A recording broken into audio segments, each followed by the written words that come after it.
నమస్తే అండి. ఈ వీడియో కరప్షన్ గురించి, ముఖ్యంగా ట్రంప్ కరప్షన్ గురించి.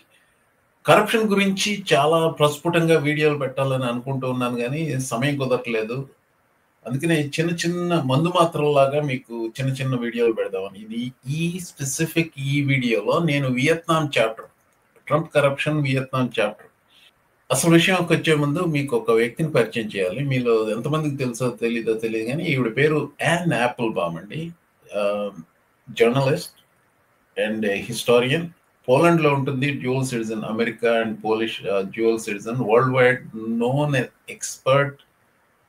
ఇది నియంతృత్వం మీద ఒక అధికారం ఉంది ఆవిడకి. అంటే she is an authority and authoritarianism. ఆవిడ రాసిన పుస్తకం 'ఆటోక్రసీ ఇంక్' చాలా పాపులర్ పుస్తకం. ఆవిడ టీవీ అపియరెన్సెస్, పాడ్‌కాస్ట్ వింటూ ఉంటాను. ఆవిడ ఎక్కడన్నా పాడ్‌కాస్ట్‌లు చేసినా అవన్నీ వింటూ ఉంటాను. ఆవిడ చెప్పేది ఒకటే. అథారిటేరియన్ గ్రిప్ నుంచి బయటపడాలంటే, అంటే నియంతల ఉక్కిపిడికల నుంచి బయటపడాలంటే వాళ్ళు ఎంత కరప్ట్ వెధవలు, సన్నాసులో ప్రజలకు చూపిస్తే అప్పుడే బయటపడతారు అనేది ఆవిడ సిద్ధాంతం. There is some evidence to it. ఇప్పుడు ఉదాహరణకి ఇటలీలో ఆహ్, అతని పేరేదో former prime minister bunga parties చేసేవాడు. వెంటనే పేరు గుర్తు రావట్లేదు. అతని కరప్షన్ బయటపెడతం వల్లనే హీ కుడ్ కమ్ డౌన్. అలాగే రష్యన్ అపోజిషన్ లీడర్ ఇటీవలనే ప్రిజన్‌లో చనిపోయాడు. చంపేసాడు పుటిన్. పుటిన్ కరప్షన్‌ని అతను బయటపెడతం మొదలుపెట్టేది ఇది ఏ రకంగా వెల్త్ అక్యుములేట్ చేసుకుంటున్నాడని చూపించడం మూలంగా అతన్ని వెనకాల పడ్డాడు పుటిన్. ఎట్టకేలకు చంపేసాడు అతన్ని.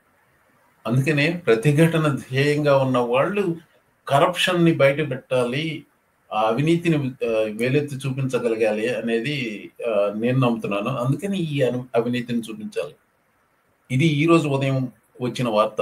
ట్రంప్ ఆర్గనైజేషన్ బ్రేక్స్ గ్రౌండ్ అనే 1.5 billion golf club in Vietnam. అదే రెసిడెన్షియల్ కన్స్ట్రక్షన్ కూడా అట. ఇంతకు ముందు ప్రెసిడెంట్స్ అందరూ వాళ్ళ బిజినెస్ ఇంట్రెస్ట్ అంతా డైవర్స్ చేశారు. ఉదాహరణకి జిమ్మీ కార్టర్ తన పీనట్ ఫార్మ్ అమ్మేశాడు.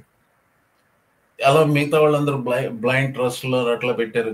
ఈ రకంగా బ్లేటెంట్‌గా కరప్షన్‌కి దిగిన వాళ్ళు ఎవరు లేరు. ఇంతకుముందు ప్రెసిడెంట్స్ ఎవరు లేరు. అంటే ప్రెసిడెంట్స్ పేరు అడ్డం పెట్టుకుని వాళ్ళ రిలేటివ్స్ అవినీతికి పాల్పడ్డ సందర్భాలైతే ఉన్నాయి.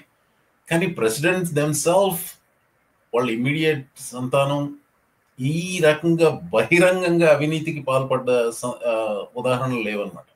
సరే ఏంటి ఇక్కడ అవినీతి ఇందులో? ఇప్పుడు ట్రంప్ పేరు ఉపయోగించుకుని ఒక దేశంలో పెద్ద real estate $1.5 billion real estate deal రావడం అనేది that itself is a corrupt practice. At least if not corrupt it raises eyebrows, right? కానీ ఇక్కడ కనెక్షన్ ఒకటి చూపెడతాను మీకు. టారిఫ్స్. వియత్నాంలో దిగుమతులకి అమెరికా నుంచి వచ్చే దిగుమతుల మీద 9.4% నుంచి 17.1% వరకు టారిఫ్స్ ఉన్నాయి. అదే వియత్నాం మీద ట్రంప్ 46% టారిఫ్లు వేశారు. Why care about Vietnam? ఇప్పుడు అమెరికాలోకి వచ్చే ప్రోడక్ట్స్, ఎలక్ట్రానిక్స్ కానీ, కార్లు కానీ ఇవన్నీ హైయెస్ట్ క్వాలిటీ ఏ దేశాల నుంచి వస్తాయి? Japan, Germany, South Korea, China and Vietnam. వియత్నాంలో కార్లు మ్యానుఫ్యాక్చర్ చేయరు కానీ ఎలక్ట్రానిక్ ఐటమ్స్ చాలా వస్తాయి అక్కడి నుంచి. ఉదాహరణకి నేను రీసెంట్గా ఒక రింగ్ కెమెరా కొన్నాను. అది it was made in Vietnam. Beautiful quality. అంటే వియత్నాం నుంచి అమెరికాకు వచ్చే దిగుమతుల మీద 46% టారిఫ్ వేస్తే డిమాండ్ విపరీతంగా పడిపోతుంది. ఆ దేశం దెబ్బతింటుంది. ఇప్పుడు ట్రంప్ ఇండివిజువల్గా టారిఫ్స్కి ఎగ్జంప్షన్స్ ఇస్తున్నాడు.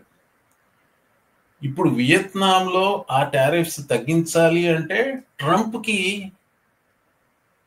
he wants this golf course to be built. Blatant corruption, బహిరంగ అవినీతి. ప్రస్తుతానికి వియత్నాం మీద 46% టారిఫ్లు అలాగే ఉన్నాయి. కానీ సైలెంట్గా అవి తగ్గిపోతాయి. Wait and see. నేను ఒక క్యాప్షన్తో వచ్చాను. అవినీతి సామ్రాజ్యానికి చక్రవర్తి డొనాల్డ్ జే ట్రంప్, అందుకు యువరాజులు Donald Trump junior, Eric Trump.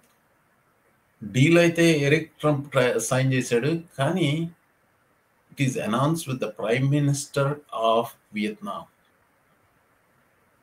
Once again blatant corruption. Trump కేవలం అవినీతి సామ్రాజ్యానికే చక్రవర్తి కాదండి, ఏడుపుగట్టి ఎదవల సామ్రాజ్యానికి కూడా చక్రవర్తి. ఈ ఏడుపుగట్టి ఎదవలు ఎవరంటే మగ మూర్ఖులు. అందులో అత్యంతంగా ఏడుపుగొట్టి ఎదవ ఎవరంటే వైనీ లిటిల్ బిచ్ ట్రంప్. ఈ ఏడుపుగొట్టి ఎదవతనం గురించి నేను చెప్పదలుచుకోలేదు. Former congressman Adam Kinzinger అన్నాడు, అతని మాటల్లోనే వినండి, అద్భుతంగా చెప్పాడు. A lot of my generation, we have zero tolerance for whiners. That's why I'm so exasperated that the leader of the free world, this self-proclaimed tough guy, is actually the whiniest man alive. I mean, really think about it. Every joke is an attack on him. Every poll that doesn't flatter him, well, it's rigged. Every critic is a traitor. He's actually the most powerful person on the planet, yet somehow he's always the victim. If a comedian pokes fun at him, he pouts. If a news anchor asks a tough question, and he is the president, he claims it's unfair. He's actually addicted to grievance like it's oxygen. What he calls strength is actually just fear of being seen as small. For a guy who claims to be a fighter, he actually throws a lot of pity parties for himself. Real leaders don't whine. Real leaders don't play the victim every time something doesn't go their way. They actually stand up, they push through, and they lead. But imagine if past leaders had operated this way. What if Harry Truman, instead of saying the buck stops here, he actually declared, the buck stops somewhere else. Probably it's my critics' fault. What if JFK hadn't inspired a nation, ask not what your country can do for you, but instead he whined, ask why everyone is being so unfair and mean to me. Leaders aren't perfect, but they actually don't play the victim. As another election approaches, let's remember what real strength looks like. It's not whining every time someone tells you the truth. It's not throwing tantrums when the world doesn't bend to your ego. And it's definitely not this endless, exhausting victim act. We can do better, but actually only if we're honest about what this really is. Well said, Congressman. Grievance is his oxygen. ఏడుపు ట్రంప్కు ప్రాణవాయువు, ఏడుపు గుట్టి ఎదవ. Anyway, అవినీతి సామ్రాజ్యానికి ఏడుపు గట్టి ఎదవలకి చక్రవర్తి Trump.